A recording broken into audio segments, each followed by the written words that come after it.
GeM தொலைக்காட்சி நேயர்களுக்கு வணக்கம். அன்பரும் இரட்சகருமான இயேசு கிறிஸ்துவின் நாமத்தினால் உங்கள் அனைவருக்கும் அன்பின் வாழ்த்துக்கள். மனிதனை நம்பாதேங்க.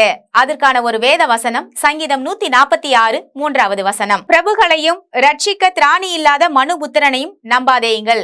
ரட்சிக்க திராணி இல்லாத மனுஷனை நம்பாதேன்னு சொல்லி இங்க சங்கீதத்துல நம்ம வாசிக்கிறோம். ரட்சிப்பு என்பது வேதத்தை படிக்கும் போது என்ன அர்த்தம்னா, காப்பாற்றுவதற்கு திராணி இல்லாத மனிதர்கள்.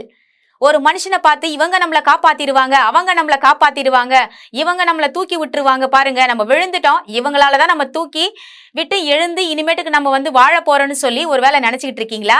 கடவுள் உங்களை பார்த்துதான் சொல்றாரு பாருங்க, ரட்சிக்க திராணி இல்லாதவர்கள், உங்களை காப்பாற்ற திராணி இல்லாத மனிதர்களை நம்பாதீங்க. மனுஷனை பார்த்து இவங்களால நான் வாழ்வேன்னு சொல்லி நம்பாதீங்க. கடவுள் நிச்சயமாகவே அவர் சொன்ன வாக்கு தத்தங்களை நிறைவேற்றுவார். அவர் சொல்லிட்டாரு, அவர் செய்வாரு. உங்க நம்பிக்கை எது மேல வைக்கணும்னா, கண்மலையான இயேசு கிறிஸ்து மேலதாங்க வைக்கணும். மனுஷனை நம்பாதன்னு சொன்னா மனுஷங்கிட்ட போய் பேசாதீங்க, பழகாதீங்க, யார்கிட்டயுமே சேராம தனித்து வாழுங்கன்னு சொல்லி கடவுள் சொல்லல. வேதத்தை நல்லா வாசிச்சு பாருங்க. ஒருவருக்கொருவர் அன்பா இருக்கணும், ஒருவருக்கொருவர் பாருங்க ஒரு பரிசுத்த அன்புள்ளவர்களாய் இருக்கணும், ஒருவருக்கொருவர் ஜெபிக்கணும், ஒருவருக்கொருவர் புத்தி சொல்லணும். இப்படி எல்லாம் வேத வசனத்துல நம்ம பார்க்கிறோம். அப்ப இதையெல்லாம் நம்ம செஞ்சா கூட மனுஷனை ஃபுல்லா கான்பிடென்டா இவர் மூலமா தான் நான் வாழ போறேன்னு சொல்லி நம்பிக்கை வைக்க கூடாது. அதை குறித்து தான் கடவுள் சொல்றாரு பாருங்க, மனுஷனை நம்பாதேயுங்கள்னு. உடனே கடவுள் சொல்லிட்டாரு பாருங்க, மனுஷனை நம்ப கூடாதுன்னு எதுக்கு மனுஷனை கடவுள் உண்டாக்குனாரு சொல்லி கேள்வி கேட்காதீங்க. கடவுள் நம்ம நல்லதுக்கு தாங்க அவர் ஆலோசனை கொடுக்கிறார். நம்ம நிறைய வேலைகள்ல பாருங்க, கடவுளை விட மனுஷனை தான் அதிகமா நம்புறோம். ஏன்னா கரெக்டான டைமுக்கு எல்லாருமே பணம் கொடுத்து உதவுவாங்க, கரெக்டான டைமுக்கு பாருங்க ஸ்கூலுக்கு போக முடியும், கரெக்டான டைமுக்கு என்னோட ஹஸ்பண்ட் வேலையில கொண்டு போய் விடுவாரு. இப்படி எல்லாம் பாருங்க மனுஷன் மேல நம்ம நம்பிக்கை வைக்கிறோம் இல்லையா? ஆனா அவங்க சொல்லுவாங்க, தட்டி கழிச்சிட்டு போயிட்டே இருப்பாங்க. என்ன சொல்லுவாங்கன்னா, எனக்கு டைம் ஆயிடுச்சு அப்படின்னு உதறி விட்டுட்டு போயிடுவாங்க. சில பேர் பணம் கொடுக்கறவங்க கிட்ட வரைக்கும் வருவாங்க, அதுக்கப்புறம் அதுக்கு ஒரு கதையை ரெடி பண்ணுவாங்க. இப்படிப்பட்ட சூழ்நிலையில தான் கடவுள் பாருங்க நம்ம ஏமாந்து போயிடக்கூடாதுன்றதுக்காக தான் மனுஷங்க மேல நம்பாதீங்க, பர்டிகுலரா இந்த மனிதர்கள் தான் செய்வாங்கன்னு.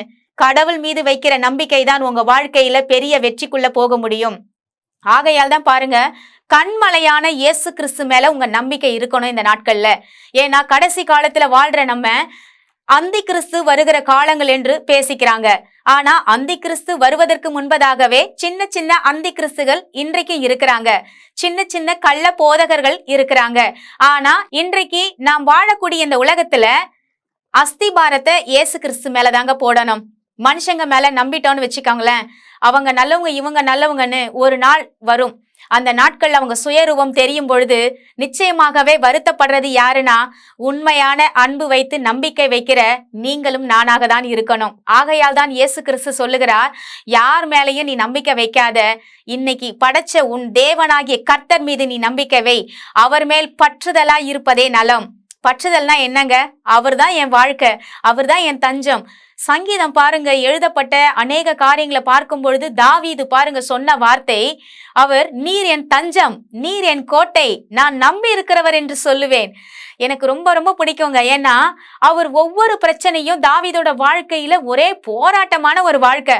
அந்த போராட்டமான வாழ்க்கையில பாருங்க விசுவாச வார்த்தைகளை அவர் சொல்றாரு, என் தஞ்சம், என் அடைக்கலம். நம்ம அடைக்கலம் எங்க தேடுவோம்? மனுஷங்கிட்ட தானே தேடுவோம், யாராவது காப்பாத்திடுவாங்களான்னு. ஆனா இங்கு தனித்து வாழ்கிற ஒவ்வொரு வேலையிலும் தாவீது சொல்லுகிறார், என் கோட்டை, என் அரண், என் கேடகம். அப்போ பாருங்க, நமக்கு கேடகம் என்றால் வரக்கூடிய பிரச்சனைகளை தடுக்கக்கூடிய தேவன் தான் நம்ம கிட்ட இருக்கிறாருங்க.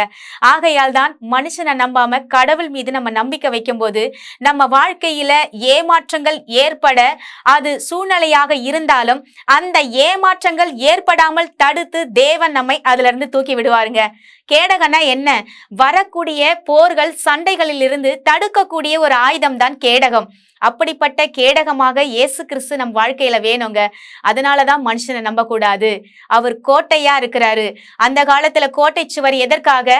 அடுத்த நாட்டுல இருந்து பாருங்க போர்க்குளத்துக்கு வரும்பொழுது அந்த கோட்டை சுவர் தான் ஒரு பாதுகாப்பாக இருக்கிறது.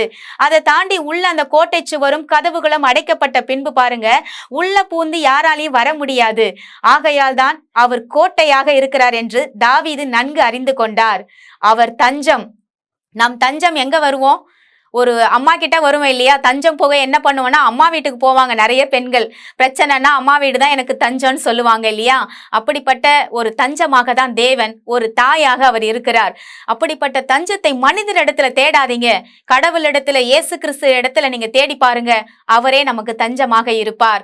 மனிதனை நம்பக்கூடாது என்பதற்கான வார்த்தைகளை பாருங்க, தேவன் எவ்வளவு அழகாக வேதத்தில் பேசி இருக்கிறார் பாருங்க. மனுஷரிடத்துல பழகுங்க, பேசுங்க, முழு நம்பிக்கையும் தேவனிடத்துல வைங்க. வாங்க அதற்காக நம்ம ஜெபிக்கலாம்.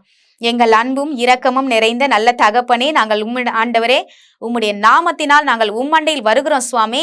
இந்த நாட்கள்ல நாங்க அநேக நேரங்கள்ல மனுஷனை நம்பி நம்பி ஏமாந்து உடைந்து போய் அழுது கொண்டிருக்கிறோம்ப்பா.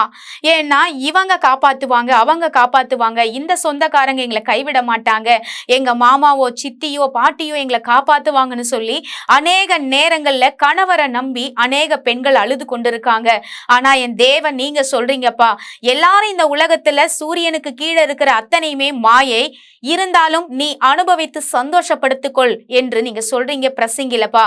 ஆமா ஆண்டவரே, சூரியனுக்கு கீழே இருக்கிற அத்தனை மாயமான உலகத்துல நாங்க இருக்கிற வரைக்கும் சந்தோஷமாக இருக்கணும். ஆனால் எங்கள் நம்பிக்கை, எங்களுடைய ஆண்டவரே வாழ்க்கை தேவன் மீது மட்டும்தான் இருக்கணும்னு சொல்லி எங்களுக்கு வேதாகமத்துல சொல்லி கொடுத்திருக்கீங்கப்பா.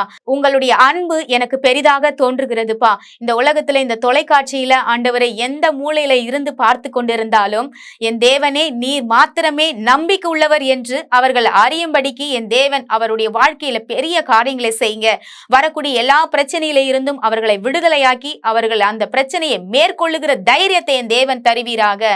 ஒவ்வொரு வேலையிலும் ஆண்டவரே நீர் அவர்களோடு இருந்து நீரே கோட்டை, நீரே என் தேவன் என்று நம்பும்படியான வாழ்க்கை என் தேவன் கொடுத்து நடத்தும்படியாக நாங்கள் வேண்டிக் கொள்ளுகிறோம் ஜீவனுள்ள நல்ல தகப்பனே. ஆமேன். கர்த்தர் நம் அனைவரையும் ஆசிர்வதிப்பாராக. God bless you.